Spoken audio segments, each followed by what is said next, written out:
அனைவருக்கும் அஸ்ஸலாமு அலைக்கும் வரஹ்மத்துல்லாஹி தஆலா வபரகாத்துஹு. இன்று நாம் உலகமே உம்மிடம் ஓடி வரும் இந்த துவாவை ஓதினால் என்று நபி ஸல்லல்லாஹு அலைஹி வஸல்லம் அவர்கள் நபி தோழர் ஒருவருக்கு கற்றுத்தந்த துவாவை தஸ்பீகை காண்போம். இப்னு உமர் ரலியல்லாஹு அன்ஹு அவர்கள் அறிவிக்கிறார்கள், ஒருவர் நபிகளாரிடம் வந்து, அல்லாஹ்வின் தூதரே, இந்த உலகம் என்னை விட்டு பின்னோக்கி செல்கிறது, நான் மிகுந்த சிரமப்படுகிறேன் என்றார்.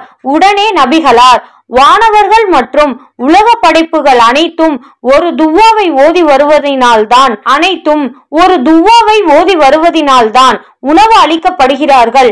நீரும் அந்த துவாவை சூரிய உதயத்திற்கு பிறகு தினமும் 100 முறை சொல்லி வாரும், உலகம் உம்மிடம் ஓடி வரும் என கூறினார்கள்.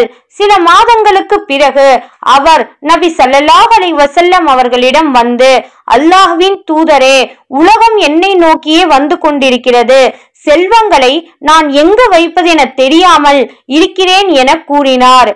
மேற்கண்ட பிரசித்தி மிக்க செல்வத்தை பெருக்கும் உலகையே நம்மிடம் அழைத்து வரும் அந்த துவா சுபஹான் அல்லாஹி வபிஹம்திஹி சுபஹான் அல்லாஹில் அலீம் அஸ்தக்ஃபிருல்லாஹ.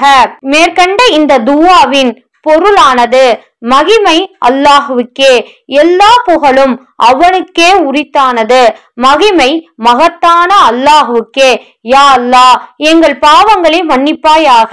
மேற்கண்ட இந்த தஸ்பீகை ஓதி நாமும் நமது செல்வத்தை பெருக்கிக் கொள்வோம், உலகத்தையே நமது பக்கம் ஓட வரச் செய்வோம். மேற்கண்டு இந்த தஸ்பீகை ஓதி நாமும் பயன்பெறுவோம். யா அல்லாஹ் எங்களுடைய உலகத்தின் அனைத்து தேவைகளையும் முஹம்மது நபி ஸல்லல்லாஹு அலைஹி வஸல்லம் அவர்களின் துவா பர்க்கத்தை கொண்டு கபூல் செய்து கிருபை செய்வாயாக.